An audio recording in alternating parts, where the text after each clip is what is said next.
بسم اللہ الرحمن الرحیم۔ عزیزان گرامی، میرے بہت قابل احترام دوستوں، آج جو ہماری گفتگو کا موضوع ہے وہ پاکستان کے کچھ سوشل پولیٹیکل اسپیکٹس ہیں۔ خاص طور پہ ہم نے ایک کوشش کرنی ہے کہ ہم مستقبل کے جو امکانات ہیں ان کے متعلق اپنی حد تک کچھ بہتر بات کر سکیں اور کوئی نتیجہ نکال سکیں۔ اور یہ بات تو بالکل ظاہر ہے کہ مستقبل کی بات ماضی کا قدر تجزیہ کیے بغیر ممکن نہیں، اور حال جو ہمارا ہے یعنی جو کرنٹ سچویشن ہے وہ بھی سمجھنے میں مدد ملتی ہے ہمیں کچھ تاریخی ہسٹوریکل ریالٹی سے۔ لیکن ہم اس میں ہسٹری کو ایونٹس کے طور پر نہیں بیان کریں گے، بلکہ صرف ایک ہسٹوریسزم یعنی ایک تاریخ کا انالیسس کرنے کی کوشش کریں گے اور اس کے مطابق کچھ اشارات ہیں۔ دیکھیے، پاکستان جو کہ ایک سوسائٹی ہے، ایک نیشن ہے، اس کے پیچھے بہت ساری ریزنز ہیں جو اس کے قیام کی وجہ ہیں۔ اور ویسے کسی بھی سوسائٹی کو سمجھنے کے لیے بہت سارے مفکرین نے، اسکالرز نے، ہمیں بے شک ان سے کوئی اتفاق نہ ہو، بہرحال انہوں نے کوشش کی ہے اپنے طور۔ مثلاً اگر آپ دیکھیں کہ مسلمز کے ہاں جو فادر یا فاؤنڈر آف سوشیالوجی کہلاتے ہیں، عبد الرحمن ابن خلدون، انہوں نے یہ انالیسس دیا ہے کہ سوسائٹی کی ڈس انٹیگریشن کی کیا وجہ ہوتی ہے، اور سویلائزیشن کو انہوں نے ایک سائنس کے طور پر ڈیل کیا فار دا فرسٹ ٹائم۔ پہلی مرتبہ تاریخ میں انہوں نے یہ کام کیا۔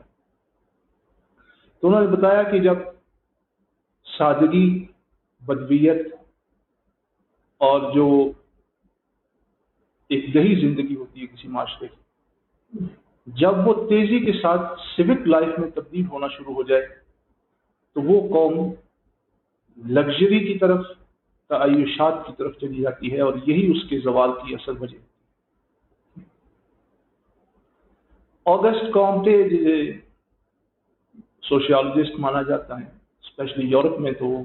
بہت ان کو ریگارڈ کرتے ہیں، انہوں نے ایک انالیسس دیا ہے جو کہ ہمارے پاکستان کے لیے تو خیر بالکل بھی افیکٹو نہیں ہے، نہ ہماری مدد کرتا ہے اسے سمجھنے میں۔ بہرحال انہوں نے کہا ہے کہ سوسائٹی جو ہے وہ ایک اس کی تھیولوجیکل سٹیٹ ہوتی ہے جس میں وہ مذہب کو، الہام کو، روحانیت کو اہمیت دیتا ہے، اور دوسری جو ہے وہ میٹافزیکل یعنی ریشنل سٹیج ہوتی ہے جس کے اندر آدمی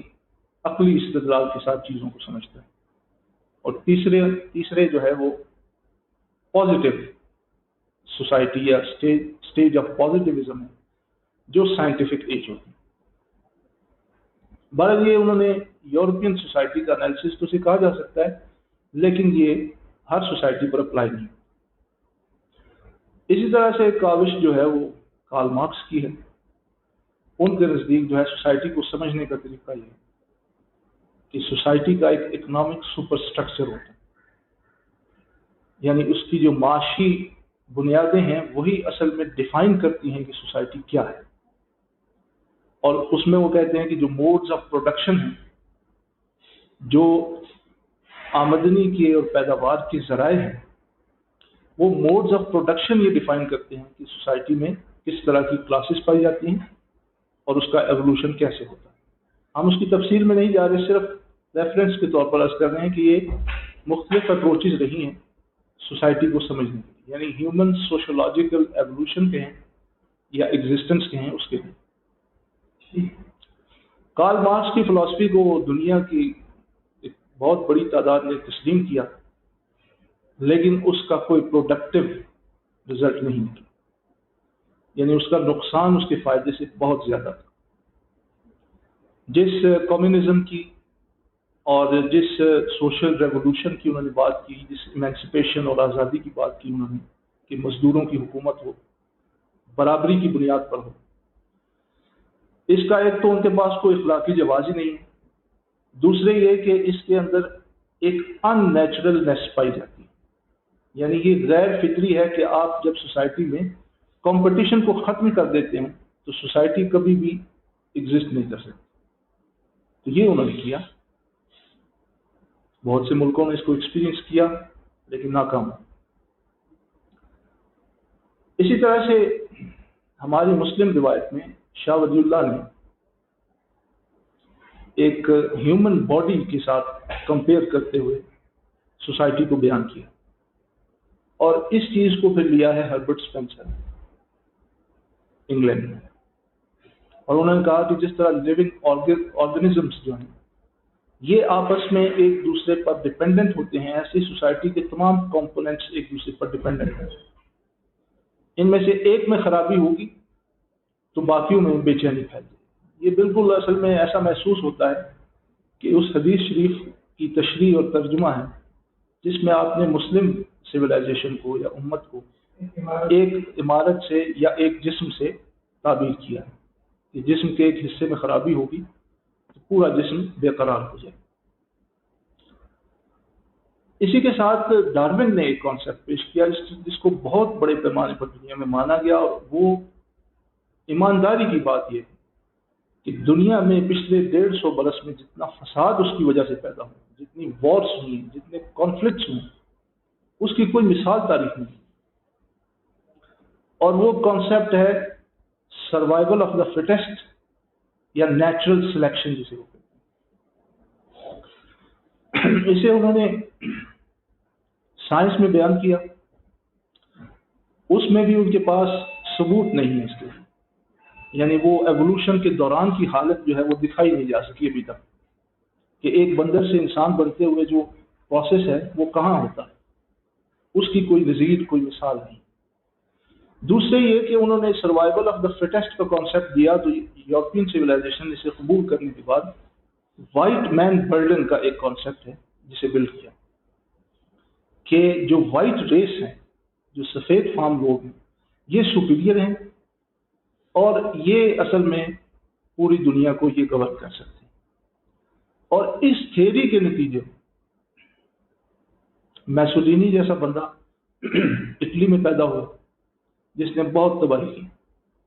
اور ہٹلر جیسا آدمی جرمنی میں پیدا ہوا جس نے بہت بڑے پیمانے پر سیکنڈ ورلڈ وار کی شکل میں دنیا کو بری طرح تباہ کیا۔ یہ کچھ مثالیں ہیں، اور بھی بہت لوگ ہیں جنہوں نے سوسائٹی کو اپنے اپنے طریقے سے ڈیفائن کرنے کی کوشش کی، لیکن میں پاکستانی سوسائٹی کو اپنے انڈرسٹینڈنگ کے مطابق اس طرح ڈیفائن کرتا ہوں، یا کسی بھی سوسائٹی کے لیے یہ بات اپلائی کی جا سکتی ہے کہ ایک ہوتی ہے برتھ آف سوسائٹی یا برتھ آف نیشن، اس کے بعد اس کی ایک ایج آتی ہے